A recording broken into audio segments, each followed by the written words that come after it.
Hello chers élèves, nous allons voir dans cette vidéo comment additionner des nombres relatifs en écriture fractionnaire. En fait, le cours de cette année, il est quasiment le même que celui de l'année dernière, au niveau de l'addition et de la soustraction de nombres relatifs en écriture fractionnaire. La différence ou la difficulté qui a été ajoutée par rapport à l'année dernière, c'est que au lieu d'additionner des nombres que des nombres positifs à chaque fois, mais cette fois-ci on additionne des nombres relatifs, donc des nombres positifs avec des nombres négatifs, etc. etc.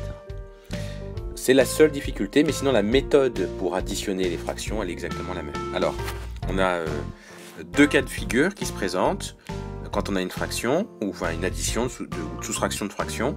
C'est où les dénominateurs sont les mêmes, ou ils ne sont pas les mêmes. Alors prenons deux exemples où les dénominateurs sont les mêmes.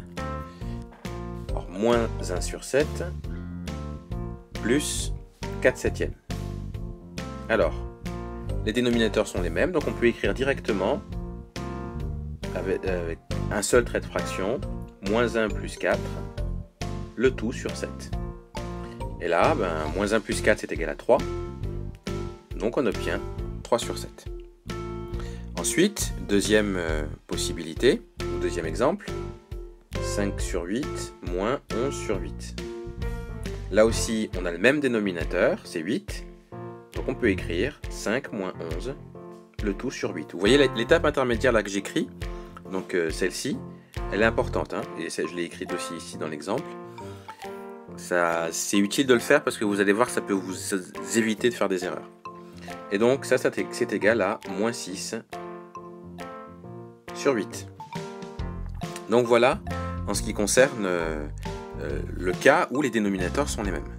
Voyons maintenant un autre cas, les dénominateurs sont différents. Alors, cette fois-ci, on va effacer tout ça. Alors si les dénominateurs sont différents, comme par exemple 2 sur 7 plus moins 5 sur 14,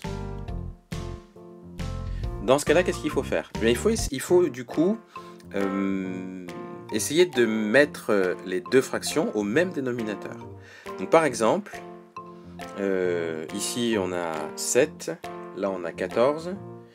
Il faut trouver un multiple commun à 7 et à 14.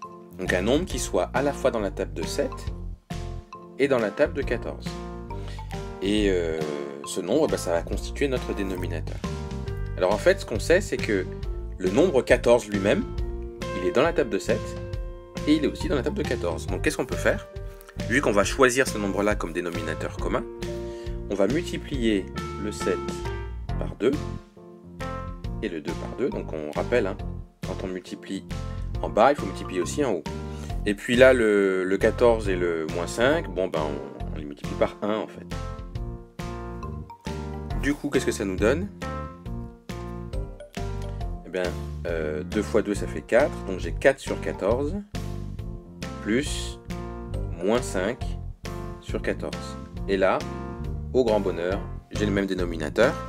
Donc là, je peux écrire, comme tout à l'heure, c'est égal à 4, plus, attention à mettre des parenthèses, là, puisqu'on a deux signes l'un à côté de l'autre, le plus et le moins.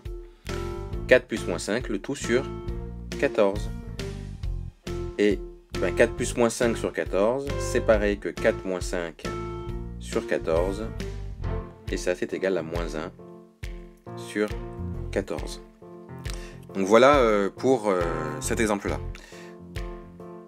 On va voir dans une prochaine vidéo les deux autres exemples. Alors si vous pensez avoir compris, vous pouvez tout de suite prendre de quoi écrire et puis recopier le cours. Si par contre vous pensez avoir besoin d'un petit peu d'explication encore, et regardez la prochaine vidéo.